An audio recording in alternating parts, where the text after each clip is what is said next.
Welcome to the We Are More podcast. My name is Alyssa. And my name's Bree. We're two sisters passionate about all things faith and feminism. We believe that Jesus trusted, respected, and encouraged women to teach and preach his word. And apparently that's controversial. Get comfy. Hello, world. Hello again. For the 71st time. Is it the 71st? It is, in fact. Oh, a good year. The 71st year? Mm-hmm. Would that be BC or AD? BC. Cool. Yep. We developed fire and wheels then. Yeah. I heard that's how it went. Mm-hmm. Directly from the people that were there. Yep. I've seen the Croods. That was a pretty good movie. Didn't you cry at that movie? I probably did. I think we went and saw that in theaters, and I can't remember if it was the first one or the second one, but I'm pretty positive you cried. The first one. Because he throws his family across, and he's just like, I'm going to be here by myself forever, and he throws his family to safety, and of course I cried. I cry at everything. Yeah, but isn't it voiced by, what's his face? Nicolas Cage. That is unfortunate. Yeah, so I feel like I have zero sympathy. Just strictly because of that. Because of National Treasure. We no longer care. Okay, well, I had a good story to start off our episode with, but we've gone off the rails on a topic I couldn't have begun to imagine we'd get to. The Croods. But I wanted to talk about desserts. I still want to do this story. So, all of you little evangelical children, I have to say that again. That was a tongue twister. Say it again. All of you little evangelical children, I just want to take a survey of how many of you have heard this story, okay? So, this was told to me, like, when we were little and we would want to watch a TV show, let's say. Mm-hmm. We wanted to watch Cartoon Network so bad. Dexter's Laboratory. Any of the things. Brandon wanted to watch Fairly Odd Parents. We did watch Fairly Odd Parents. I didn't. That was after my time. Oh, that's sad for you. But we would be told, like, okay, because we'd tell our mom, well, there's so many good things about it. Like, this is good, this is good, this is good. And she's like, okay, well, let's assume that I made you a brownie. And I used all the best ingredients. I went to the fanciest stores. I got the fancy cocoa and the whatever sugar, all the things, right? You got to get the Ghirardelli, the big kahuna box from Costco. I don't think that's what she was referencing, but sure. Well, it's the best. So what if I made, like, the perfect brownies, the best brownies that money could buy? We bought the stuff at Whole Foods, okay? But then I put just a little bit of poop in it. Would you still eat the brownie? And the point of it was to say, like, if this TV show has all the good things, every possible amazing, wonderful thing, but it has one bad thing in it that impacts everything else and means you should throw it all in the garbage. Mm-hmm.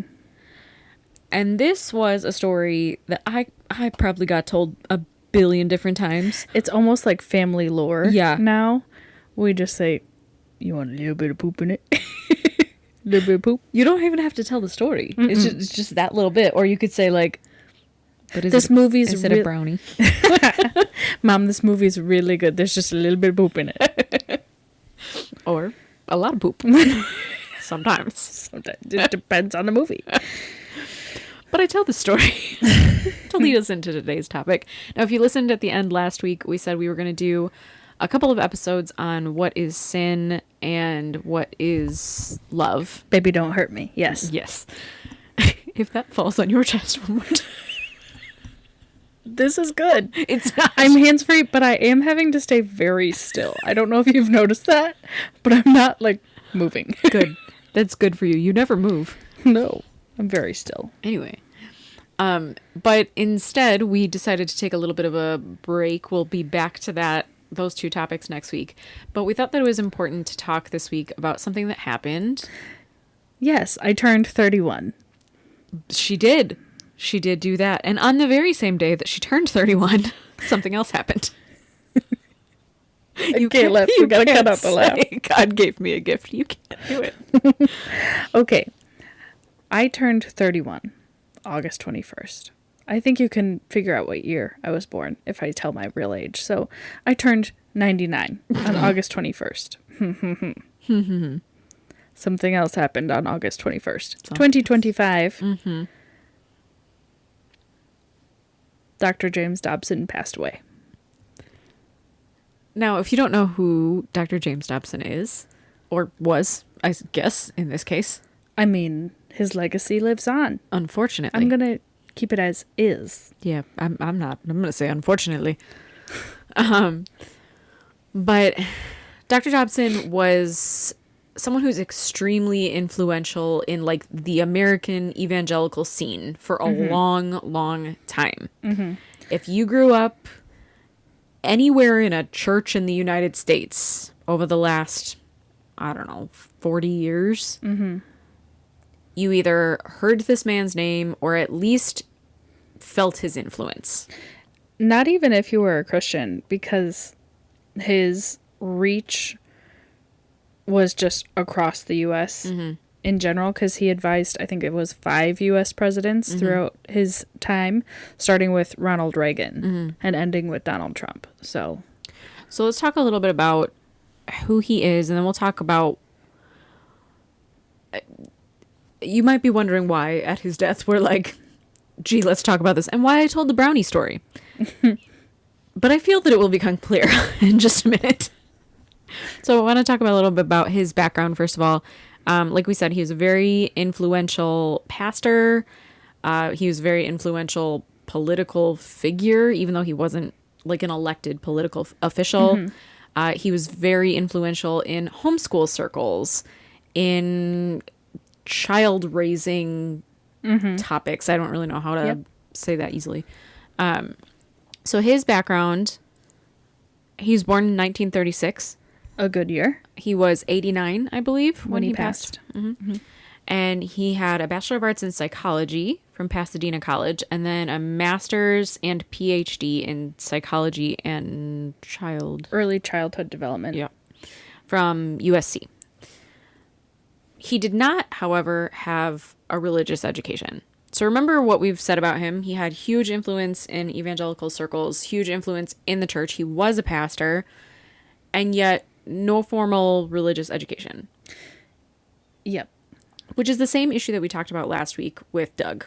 If you listened to last week's episode. Yep. No formal religious education.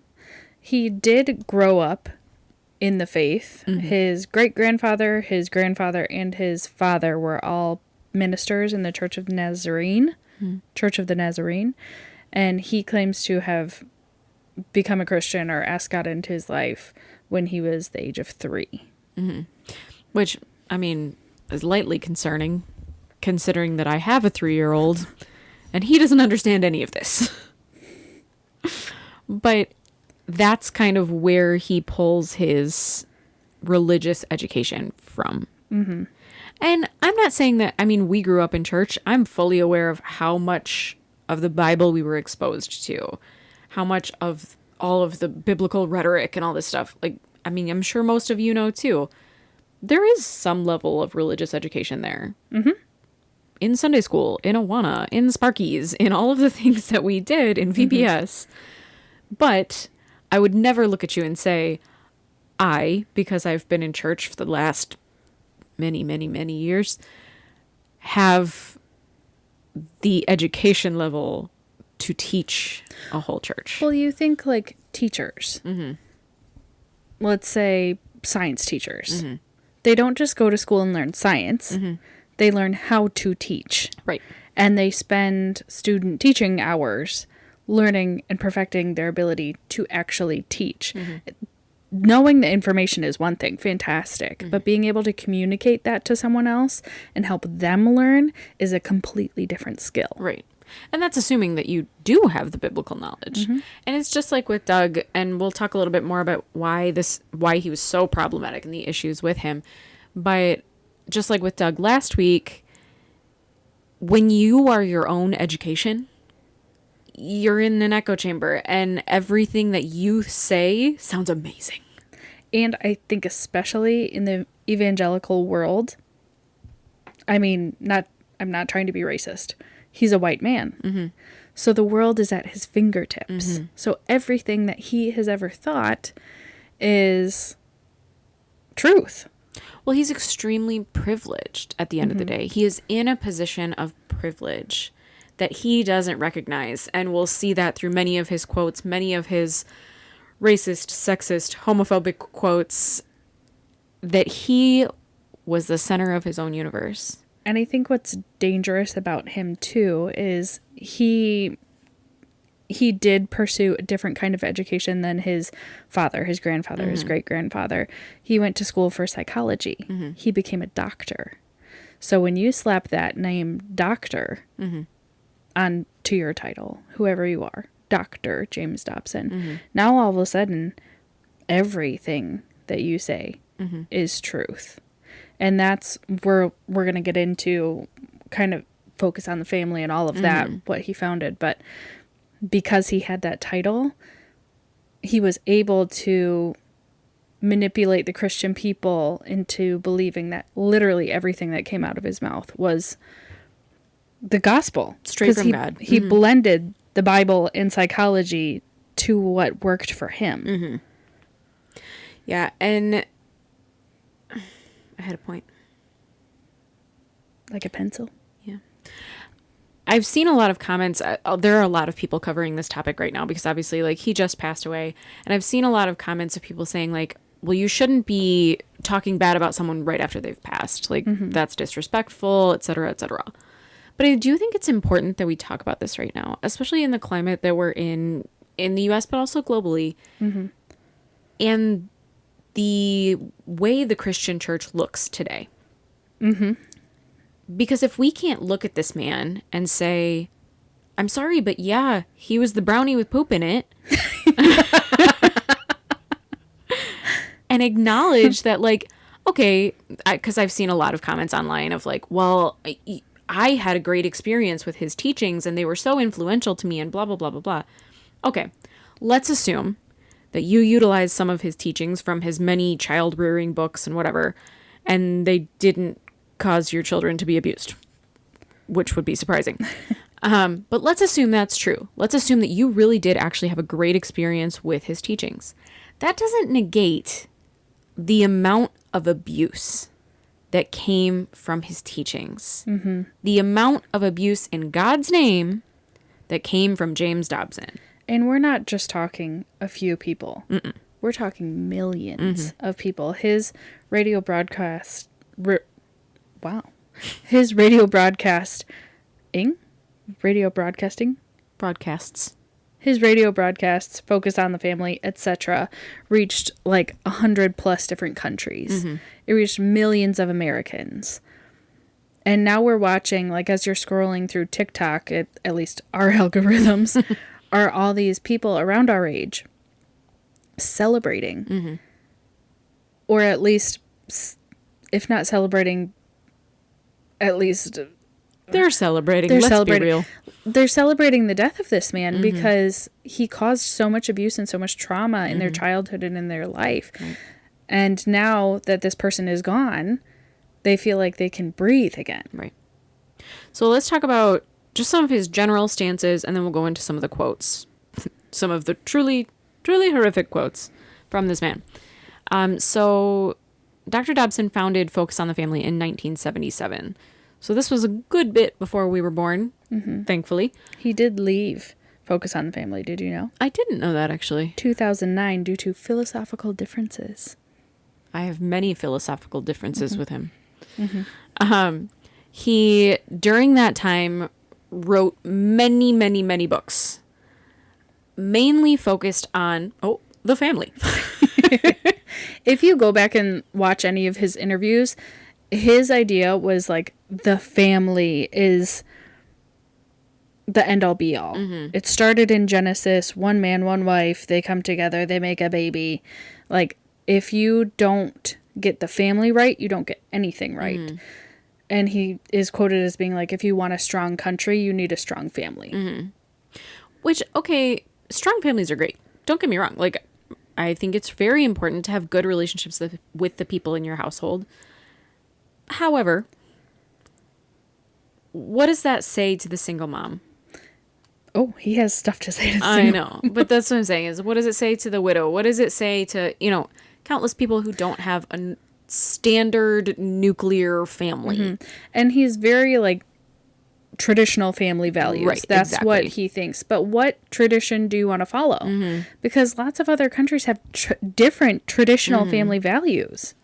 Yeah, some of his core ministry themes included, like you said, traditional gender roles, which meant very specifically the husband as the head of the household and the kingdom, the general world.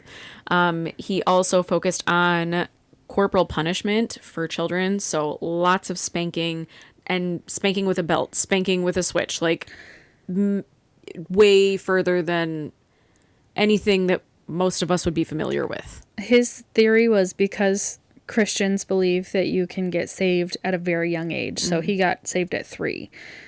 If you're able to understand that there's what I wrote it down.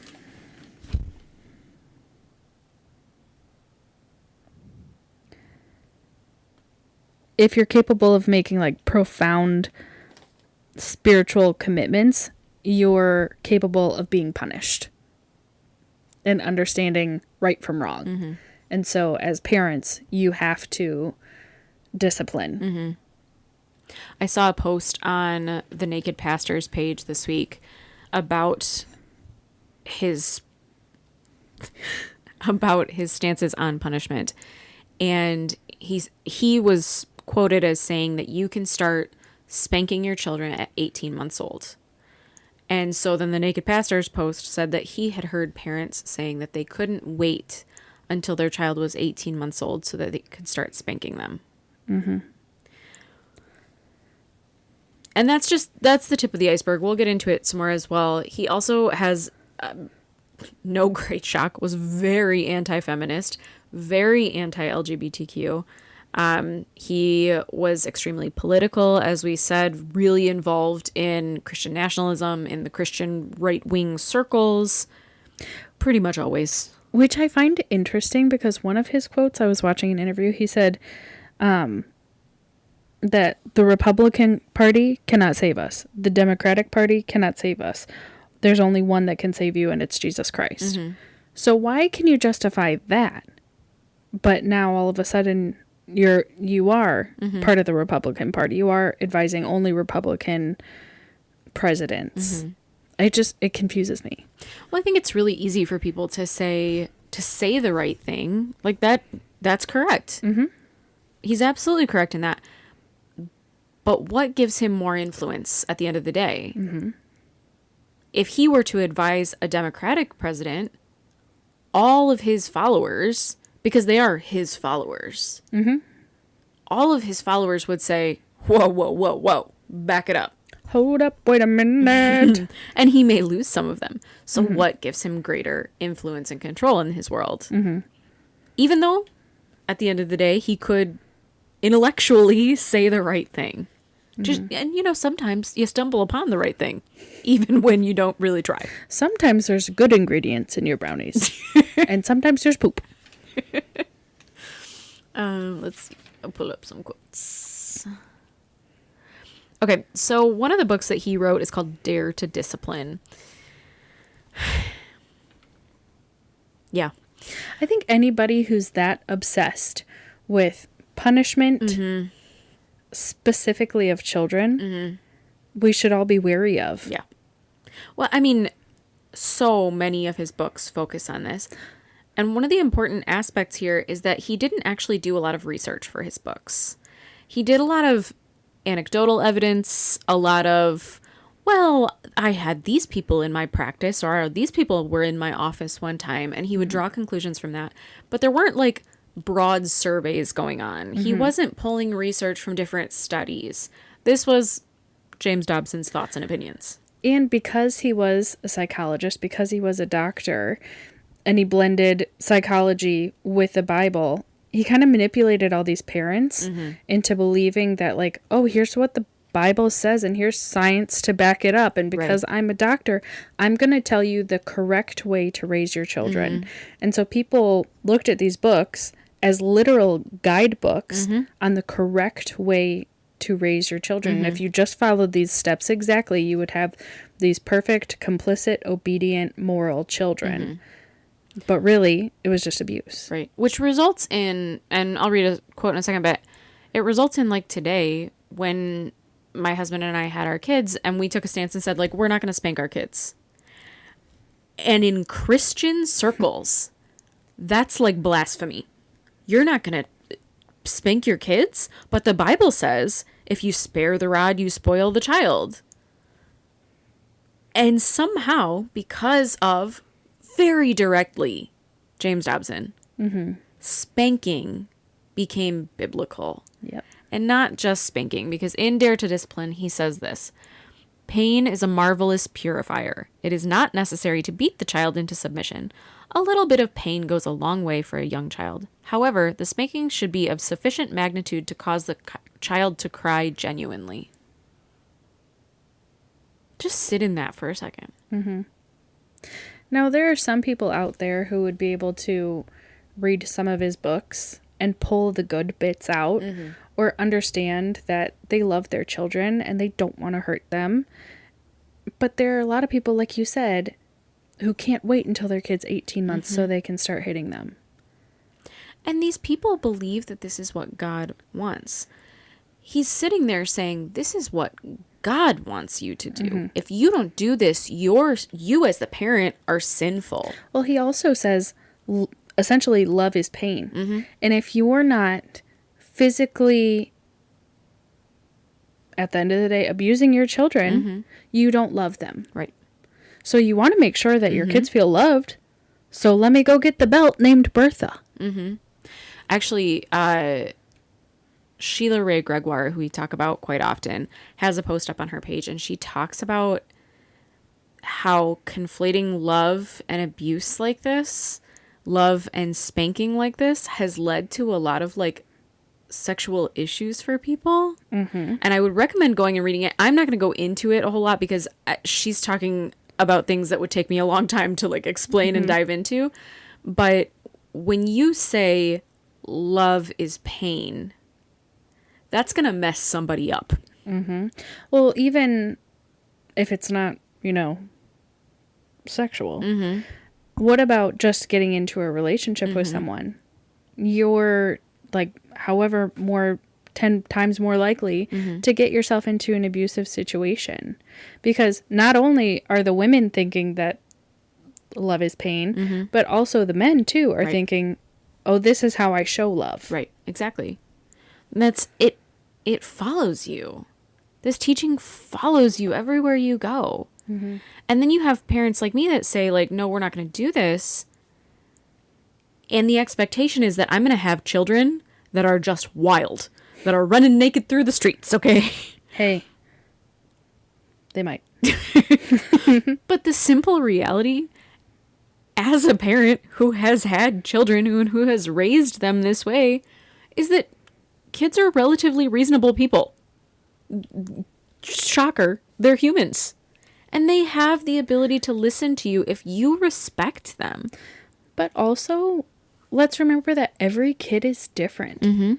There's not one right way to raise a child because literally every single person in this world is unique and different. I mean, abuse is universally wrong. Well, yes. But what works for you might not work for whoever. So, I don't know, these guidebooks that he has, it's not one right way. Any of the guidebooks, I think, are weird. I'm not a big parenting book kind of person. I know some people really like them, but I think anytime you say, this is the way, this is it, you're automatically doing something wrong. But when you say, this is it because God said this is it, and God didn't actually say that, now we have a problem. He also said in Dare to Discipline, some strong-willed children absolutely demand to be spanked, and their wishes should be granted. 2 or 3 stinging strokes on the legs or buttocks with a switch, are usually sufficient to emphasize the point. You must obey me.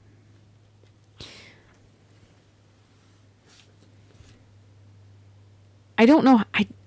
I just, I don't even know how to process that as a parent.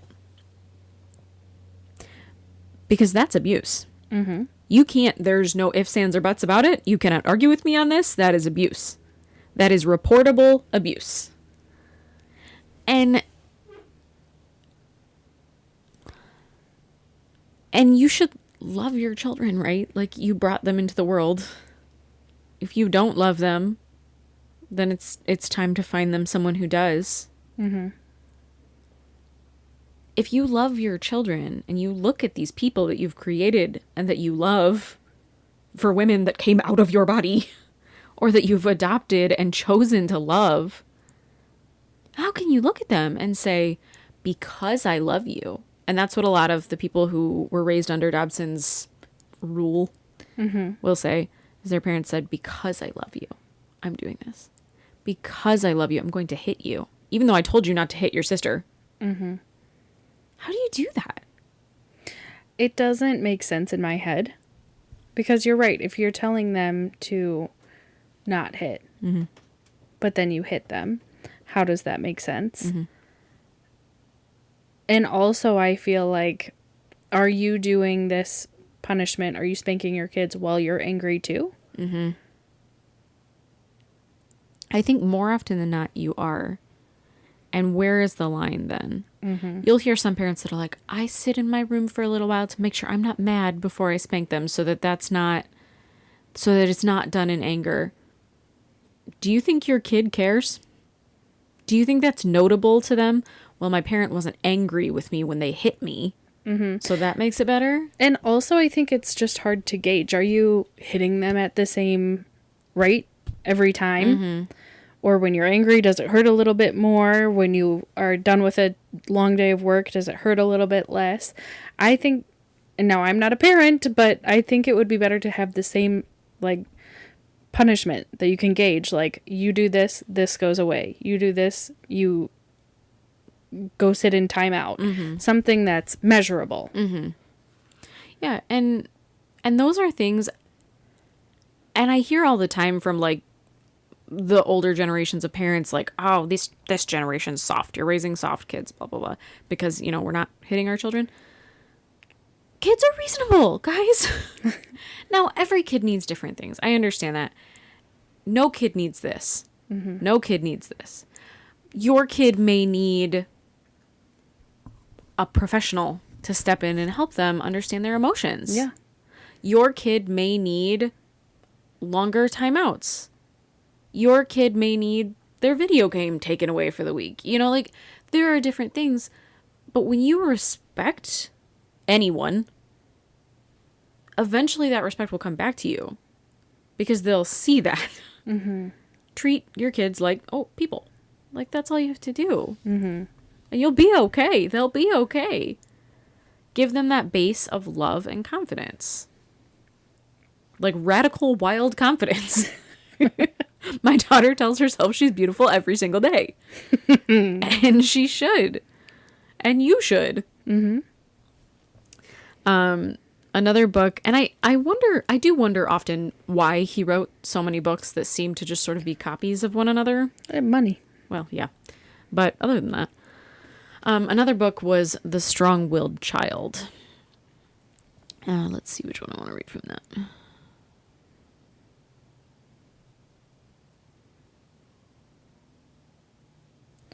Are you strong-willed? Are you a child? No, but probably not as a child. Okay. My will was a little bit broken. This is a great one. Wait. I had to adjust. Okay. So there's two quotes I'm going to read from this book, and I'll read them back to back. The first one is, the broad principle, healthy parenting can be boiled down to those two essential ingredients, love and control. Any concentration on love to the exclusion of control usually breeds disrespect and contempt. Later on, he said, just as surely as a dog will occasionally challenge the authority of his leaders, so will a little child. But the difference is your child is not a dog. Mm-hmm. Anytime you compare someone, like how women are always compared to whatever object, everything under the sun, cars, pieces of meat, marbles, who knows? Marbles. Well, your Oh, purity. the marbles. Yeah, I got you. How about we just compare people to people, because people are people. They are? And not toaster ovens, and not cars, Not a football team. not a corporation. I just really hate that word that he uses there, control. And then he says, any concentration on love to the exclusion of control usually breeds disrespect and contempt. So you can't have a singular moment with your child in which there's just love. Because there always has to be an element of control. Well, also, I think something dangerous in his teachings are based on the different TikToks and things that I've listened to, but like, there's no room for error. These kids are raised because they fear corporal punishment, that they have to be perfect, that they can't question authority, that they have to be morally pure. And if they misstep in any kind of way, there's going to be hell to pay for them. And I think that's really dangerous, especially when you're kids and you're just learning who you are. Of course they're going to make mistakes. Of course they're going to question authority, because that's what they're doing, is learning. Well, and let's look at God's relationship with us. Every time you screw up, does God come in with the switch? He does, for me. He comes and totals a car or something. Brie has totaled quite a few cars. No, but for real, like, God isn't doing that to you. He intentionally says throughout the Bible, I'm going to love you no matter what you do. Think about the woman who they were going to cast stones at, right? Did he cast a stone? No.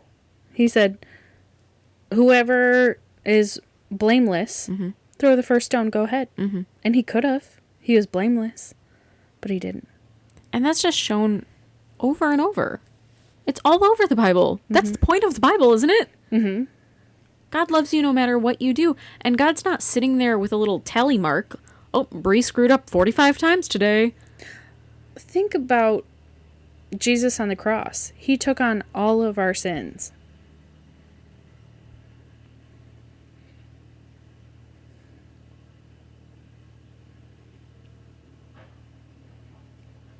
What is that? It's quite loud. They're not trimming trees, are they? Not on a Sunday. No, I don't think so.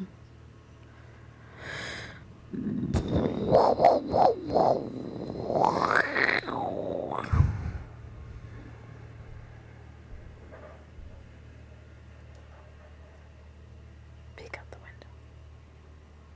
Peek out the window.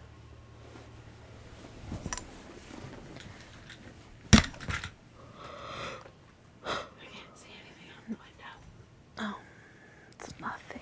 What is a bowl of milk? Nothing.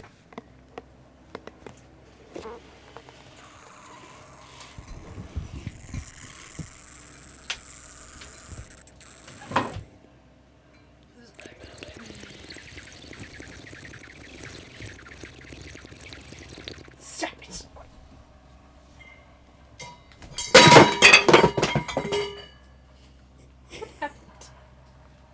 Well, I don't know if you noticed, but that fell. But you shot away from it like it was going to bite you. I just knew it was going to go. Hello? I don't remember what you were saying before. I was going to say, think about Jesus on the cross when he took on all of our sins. If I were him, I'd be a little mad taking on the world's sins. But he did it in love. He took on the sins of the world and gave us the opportunity to be with God in heaven. He was our bridge. But he didn't curse us in the process. If corporal punishment was the goal, Jesus could have gone around hitting a bunch of people. Oh, man. He'd be hitting. Girl. But he never did. Every time he approached someone sinful, his response was always caring and love. Even when he flipped a table. Mm-hmm. He flipped the table, not the person. Oh, I mean, exactly. Or when, what's his face, chopped off that guy's ear. He gave him his ear back. He did give him his ear back. That was a great story. But I think the reality with someone like James Dobson is that he values himself and the people that look like him more than anyone else. Mm-hmm. And that means that anyone who doesn't look exactly like him is less than. And that includes women, it includes children, it includes people of different races, people of different sexual orientations. Anybody that doesn't look like him is less important. So yeah, an adult man doesn't need to be punished like a child by God, but a child does, because the adult man needs to be in control. And I think that's why he's so obsessed with this family unit, because you only want to look inward. Mm-hmm. I'm only going to pay attention to the people to my left and my right, and that's it. Mm-hmm. Rather than what God actually told us to do was to go out, love your neighbor, right, find those other people, and share God's love with them. Mm-hmm. It's not just inside your bubble. There's actually very little focus in the Bible on that nuclear family unit. Because that, like, our version of traditional family unit was not biblical. Well, you don't see it. I'm trying to picture, like, any representation in the Bible of this, like, nuclear mom, dad, 2.5 kids family unit. Men getting with 57 different women. Their women's I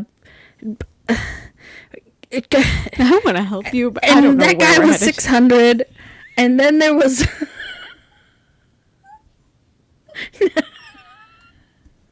who is that guy who they couldn't have a baby, and then he was with Abraham. It was Abraham DeLacy, Giuseppe Casey. That's biblical, man. I'll tell you that for free. Wow, I want to look at what our sound bite looked like just there. It was scary. No, it looks good. So the other thing he was hyper focused on was the general degradation of women. Just the general hatred of the other sex, as you do. So he wrote many books about this, but my favorite title of all of his books really is this: What Wives Wish Their Husbands Knew About Women, written by Dr. James Dobson. And he knows, because he's a wife. What in the actual crap? Any book that's about women for women should be written by a woman. Mm-hmm. Can you imagine writing a book saying, I'm going to give advice from this group of people that I am not a part of? That's like me saying, you know what, 12-year-old boys, I have the maturity level of you. So I'm going to talk to you, and I'm going to tell you what you need to know about yourselves. It's just insanity to me. That's insane. I mean, all of his books are bad, okay? There's no redeeming qualities. Throw all the babies out with all the bathwater, okay? But this one, I just don't know what to do with it. So I'm going to read a few quotes. It's all bad. It's all bad. Read it if you want to, but it'll hurt your soul. One of them, it says, believe it or not, low self-esteem was indicated as the most troubling problem by the majority of the women. Feelings of inadequacy, lack of confidence, and a certainty of worthlessness have become a way of despair for millions of American women. Where do you think that comes from? Maybe it's from all of the men in their lives telling them they're worthless. Mm-hmm. I'm actually wondering, though, here if he's talking about, or if he's saying that women have low self-esteem, or if he's saying that women think men have low self-esteem. No, I think he's saying he wants the husbands to know that women have low self-esteem. I could be wrong. Let's skip that one. Okay.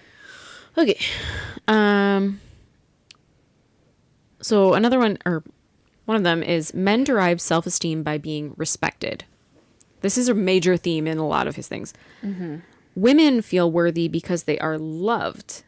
This may be the most important personality distinction between the sexes. This is used all the time. If you were raised in a Christian space, you've heard this a million different ways. Oh my gosh. Men need to be respected. Women need to feel needed. And I think we've said this before, but doesn't everybody need to be respected? Doesn't Yes. everybody need to be loved? Yes. How is this a gendered expectation? Are you really going to sit there and tell me that men don't need love? Men don't need love. They don't need to be cared for. They just need to be respected. What Doesn't matter if they're respectable or not. Right. What does that do to anyone to say you don't need love? You don't need love. I think it causes a lot of what we're seeing today. Because it tells a man you shouldn't enjoy being loved. You shouldn't seek that out. You don't need that. You just need respect. So you're going to demand respect no matter what. And for a wife, that means you don't ever get to expect respect from your partner. I expect to be respected by my partner. And that's why I'm not married. I absolutely recommend that all of you out there demand respect from your partner. Whoever you have chosen to allow in your life, demand respect from them and show it to them if they deserve it as well. If they don't deserve it, step away. But I just don't know what to do with that because, again, most of his research did not come from surveys and studies. So when he says this, men need this, women need this, he's not saying this because, hey, we sat down 5,000 different people and we talked to them and this seems to be what they need. No, he's saying, I saw 4 people in my office the other day. He's saying, I'm a doctor. Trust me. I'm a doctor. Trust me. Which we all know never goes wrong. He also says, so there's many quotes in this book, but one of the other ones is, a successful husband and wife relationship begins with the attitude of the man.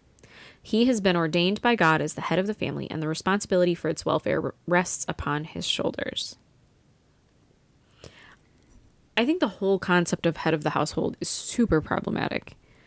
The verses that talk about it have been mistranslated and screwed up on every possible level. And I think we've talked about that before. If not, you're welcome to do research. It's all over the internet. But it's all, again, love and control. Love and control. You can't have any love without control. And I think I said this a couple of episodes ago, but if your relationship with someone is based on control, that's it. That's all you've got. There will never be real love there because love and control cannot coexist. God does not try to control us. If he wanted to control us, he definitely could. And I think he definitely could if he wanted to. I think we said this in the last episode. Like, he didn't have to give us free will. No. He could have made a bunch of creatures to look up to the sky and worship him right from the jump. From morning to night, worshiping him always. But he didn't. He gave us free will and he said, you get to choose me. I want you to choose me. But if you don't, I can't make you. So why aren't we following the example of God then? If God had every ability to control us and instead said, in love, I'm going to give you free will. If you come to me, then that's great and I will celebrate that. If you don't, then I will mourn that. But you get to choose what you're going to do because I love you. Because I can't have control and love together in a relationship. They don't work. They never work. Even with your children, think about that really. You can try and guide your children. You can try and say, like, this would be a better decision than this.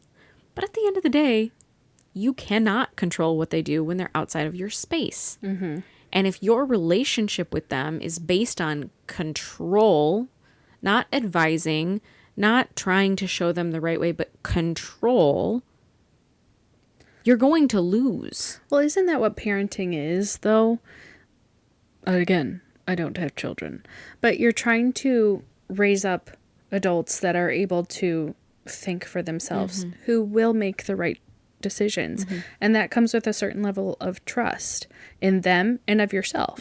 Trust that you've kind of guided them in the right direction, shown them right from wrong. And hopefully, when they're off on their own, they're able to discern that for themselves. If you're controlling them 100% of the time and not letting them think for themselves, what's going to happen when they go out there? And that's what you see with a lot of very evangelical kids is they step out finally with a little bit of freedom. Their parents aren't breathing down their necks and they lose their minds. That's why they say a lot of Christian schools have the craziest kids. It's not public schools. It's these kids who have been so controlled all their lives. And now mom and dad aren't watching. Yeah, I'm going to do those drugs. Yeah, I'm going to experiment with some other things. We could probably cut that. But I think you've hit the nail directly on the head. James Dobson is not looking for independent adults.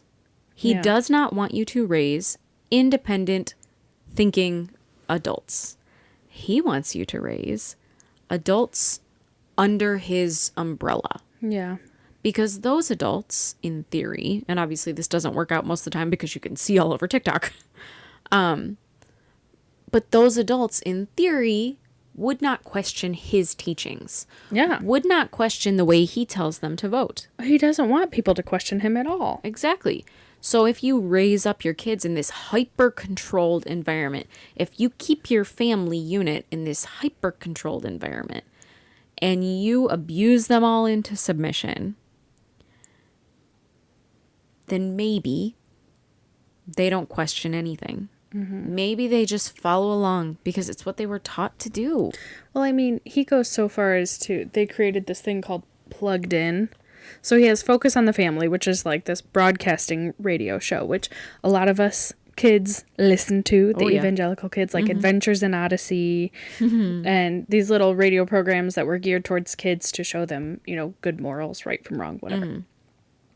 But he also created this thing called Plugged In, which was reviews on any kind of media you could think of under the sun, like movies, TV shows, songs, video games, and it'll give you a review, and it'll tell you whether you should, this is okay, you should listen to it, or no, absolutely not, and here's a bad review of all the bad things that happen in it. But he's controlling what you watch, what you listen to, what you think about. And again, was Jesus the morality police? Was he? I mean, can you think of a moment where Jesus was like, all right, you need to do this, this, this, and this, and don't ever look here, here, here, and here? No, there were general guidelines for sure.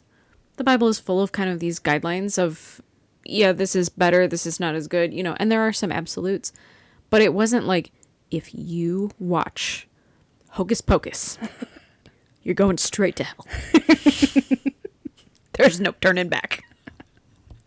Like, no, that's not how it was. And yet, James Dobson decides that in place of God, he's going to tell you exactly, step for step, who to be.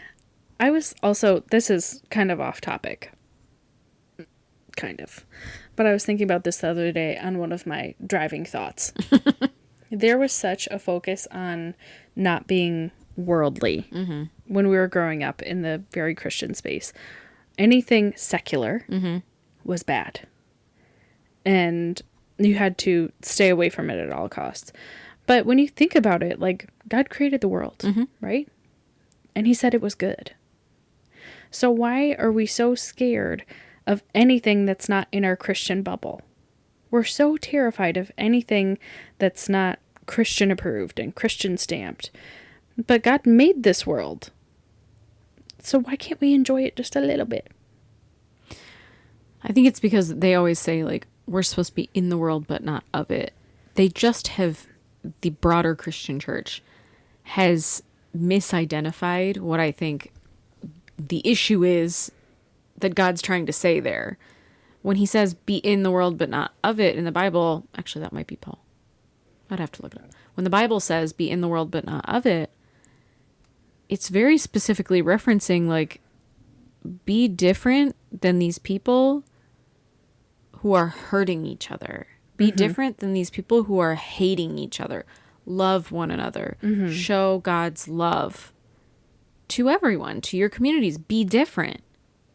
Be different than the Roman law that they were living under. Be different than the existing church that had so much hypocrisy. Be different than that. Not, don't watch the movies that other people are watching. Now, I'm not saying, like, if something makes you uncomfortable, follow that. Follow what you believe God is telling you. But don't follow someone like James Dobson just because he's decided that he's king of the Christians. Well, he's not anymore. He's dead.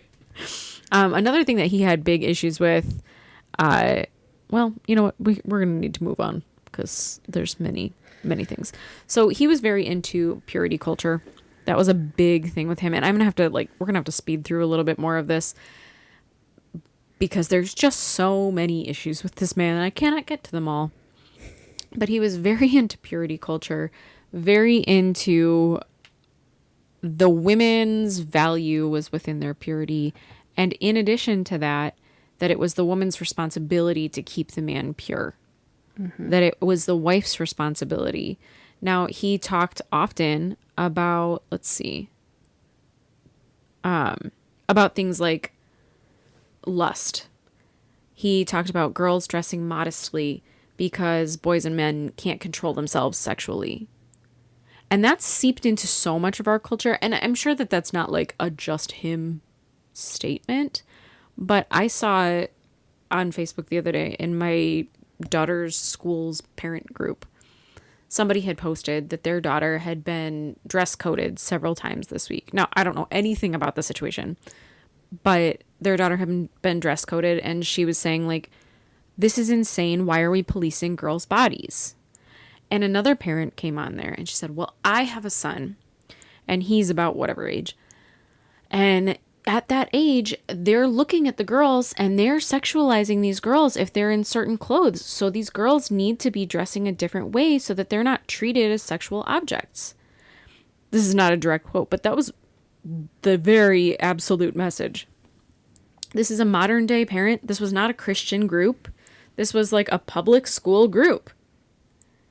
And I'm like, now she got beaten into the ground by the rest of the comments. Don't worry. It is not the girl's, and I will say this until I'm dead in the grave. It is not the girl's responsibility. Not ever. It is our responsibility as parents to teach our boys that women are not just sexual objects. We need to treat each other with respect. And what a great age to start training them in that. Exactly. As they are starting to understand different sexual urges and things like that, to say, as you're having all these talks with them, hey, we treat everyone with respect. We never approach someone with sex being the object. And also telling boys right from the jump, you can control yourself. You don't only think about sex. There are other things under the sun that you can focus on because of course they're becoming that way. If you tell boys they're sexual beings and you can only control yourself so much and really it's on her to make sure that she's covered up so that you don't, sin. It's on her. And so if she doesn't, it's her fault, not yours. Of course they're going to become that way. But remember that we teach girls that they are not sexual beings. We tell girls over and over, especially in the Christian circles, sex is fine, but it's really for the boy. You don't really have sexual urges, etc., etc. And yet, we've talked about this in the past, back in the medieval times, women were considered more sexually aggressive, more sexually inclined. And therefore, they were. And they were more sinful. It was a self-fulfilling prophecy. You tell someone that they're more sexual, as a society, they're probably going to believe you. Yeah. This isn't scientifically proven. It's just we're raising people in the way that we expect them to be. Raise all of your children to respect everyone else's body, to respect everyone else as a human, and see what that does.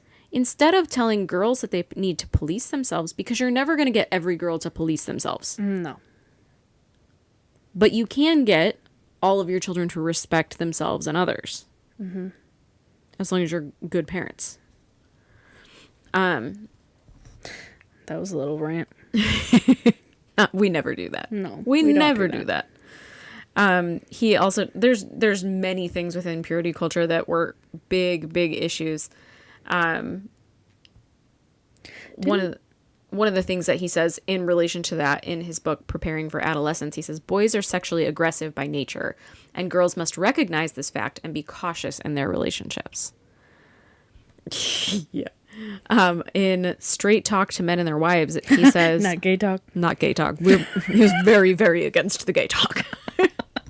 He says, a girl who dresses provocatively is placing a stumbling block in the path of a boy who is struggling to be morally pure. And then in an interview, he said, the most valuable thing a bride can give her husband on her wedding night is her virginity. Note, he didn't say it on the flip side. Yeah. None of these are directed at, like, men, you also need to do this same thing. And even if he did, I find that problematic also. But, like, none of it was in the reverse. And growing up in that space, too, that was never put on men. Mm-mm. That was never told to women either to expect. Like, as a woman, you should expect that your husband comes into the marriage a virgin, pure and clean, because that's the greatest gift that he can give you. Mm-hmm. You would not hear that. Not ever. You would hear men are sexual beings. They can't control themselves. Mm-hmm. Therefore, you need to control yourself. Yep. He was also very anti-feminism, which, I mean, should be shocking at this point to you all, right? Whoa. None of you expected that? Whoa, I thought he was a feminist. Yeah, I know. I'm surprised, actually. I thought he burned his bra and everything. He may have burned some bras, but only of the feminists. And while they were wearing them. And the witches. He positioned feminism as anti-family. He said feminists were dismantling the traditional family structure. Obviously, it's all our faults. The world's burning to the ground. It's the feminists. Most things are. He positioned career women as neglectful, implying that anyone who pursued careers outside the homes were harming their children. And actually, one of his quotes, let's see if I can pull it. But why isn't it put on the flip side too? Okay, let's say what you're saying is true, right? Any women who are working outside the home are putting the family unit in danger. Mm-hmm. Why don't you then say, men, if you're not providing enough so that your wife does not have to work, that is a problem. Which, again, is not something that we think, but at the same time, yeah, where's the responsibility on the men in this scenario? Yeah, I need both sides of that story. Mm-hmm. I don't need you just to put all of these rules on women. Like, you have to be pure, you have to be clean, you have to be beautiful, you have to stay young, you have to keep your husband from cheating on you. Mm-hmm. But also, don't work. Mm-hmm. One of the things, I may have mentioned this in the past, but that I've heard in these types of circles, now I don't know if this came from Dr. Dobson or not, but is the 72-hour rule.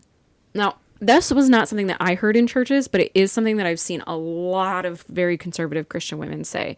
Now, the 72-hour rule is that every 72 hours, you have to either have sex or have some sort of sexual encounter with your husband. A little reach around. And if you don't, thank you.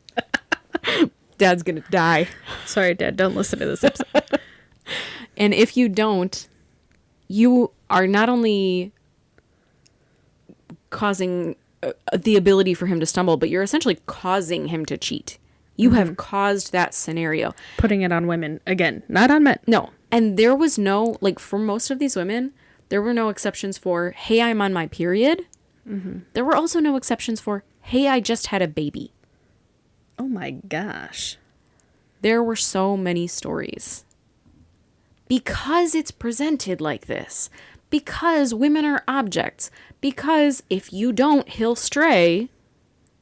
It just breeds abuse. All over. Everywhere. For kids. For women. And again, we're screwing over the men too. And not giving them the opportunity to be better. There is no consent in a sexual relationship that's about control. And if you're saying every 72 hours, you must do something to please your husband, otherwise he will cheat on you and you will have caused him to sin. That's horrible. It's automatic sexual abuse. You can't get around it. You can't say yes. You can't say no. Because it's manipulative. I love this man. I don't want him to cheat on me, and it'll be my fault if he cheats on me if I don't do this. Even if I'm in pain, even if I just had a surgery, even if I just had a child, whatever it is, it's going to be my fault. And I would love to know, like, these men. Do you know that this is being told to women? And if you don't, you need to know. And don't use it against us, but you need to know what's being told to the women surrounding you and understand that this is why we have feminism. This is why we need it. This is why we're so freaking mad and we're having to have a podcast. The last quote that I wanted to mention from him, and again, I would really encourage you guys to do, if this is a topic that's interesting to you, there's so many people talking about this right now. There's so many, like I said, Sheila has several great posts on it. The Beautiful Kingdom Warriors is also, I can hear that. Try again. The Beautiful Kingdom Warriors is another one that has really great posts. Thriving Forward is another page with great posts about this. So you can find them and check it out. And I mean, just scroll through TikTok for 2 seconds. Because I couldn't possibly explore everything. Like I said, there was super problematic statements to anyone that wasn't a white man, to anyone out there at all. But one of the quotes that I wanted to end on, I hope it's a good one from him. it is a good one. Well, it's one from him. Wait for it. This is the moment when I wish that this podcast was more of a YouTube video show. Do you? Here's why. Our faces have been very expressive during this entire episode. Like, if you could see the amount of eye rolls and just the slowly closing of the eyes. The air quotes. The shock. The despair. I think it needs to be seen. Sure. If you want to see that, let us know and give us money for a camera. Isn't that, I think that's in Friends. Phoebe's like, if you would like to hear recordings from me, give me money for a laptop. Or a computer, I guess would have been the era. Anyway, so the quote that I want to end on from him that I think is so poignant is, "My legacy doesn't matter. It isn't important that I be remembered. It's important that when I stand before the Lord, he says, 'Well done, good and faithful servant.' I want to finish strong." If my legacy at the end of my life includes massive amounts of people crying abuse, attributing their own abuse to my name, I will not have finished strong. I think there's going to be a lot of judgment happening up there. Or Down there. might have to cut that bit.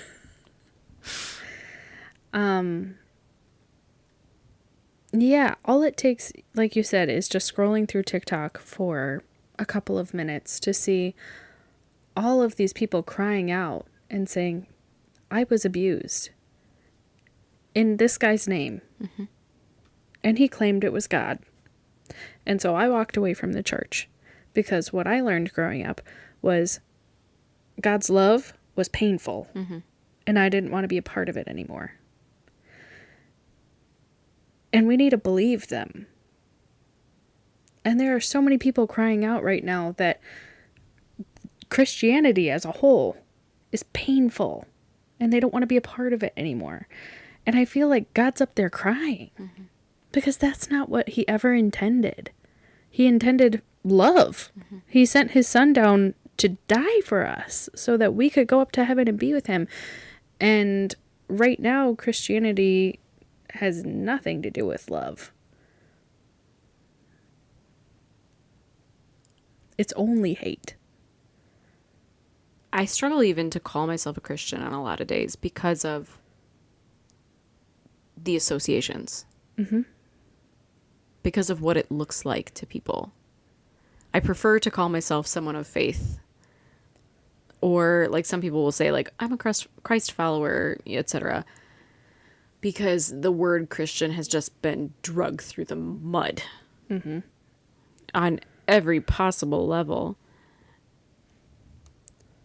And it doesn't take a lot to find it, but then you watch the internet community rally when someone like this passes away. And this is the second time very recently that this has happened. Another pastor passed away a couple of months ago, and the same exact thing happened. Listen to these people. Hear what they're saying and do better. Live better. Be better people of faith. Be better Christ followers. Don't do this. Because at the end of our lives, we do have to face God. As people of faith, that's what we believe, right? That we will face God. And yes, God is incredibly forgiving. And yet, if at the end of your life, your teachings or your mission or your world has caused a bunch of other people to turn from God, I don't know what happens then. I don't know what happens then. But I can't imagine that God's just going to say, well, whatever. I think at least you're going to get a very stern talking to.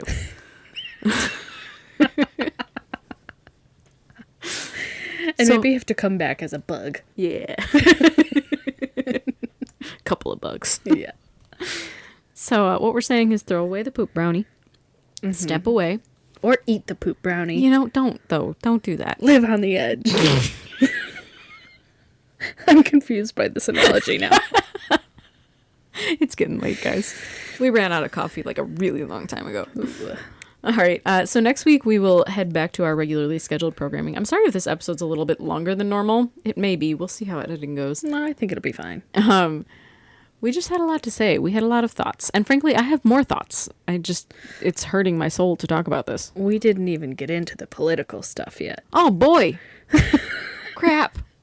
Well, we'll see what happens next week. Another topic for another time. Maybe we'll do that next week. Maybe it'll be What is Sin next week. Honestly, it's our podcast, not yours. We get to talk about what we want. And just because we said an episode's going to be on something doesn't mean it's actually going to be. It never has. They know. We know. Never trust us. With certain things. With this episode, you can trust us. But maybe not when we predict what's going to happen next. Listen, I never claim to be able to see the future. I'm living day by day, baby. Day by day. And sometimes night by night. I don't know what I'm saying. Okay. We're going to go to bed now. Okay. All right. Love you. Bye. Love you. Bye.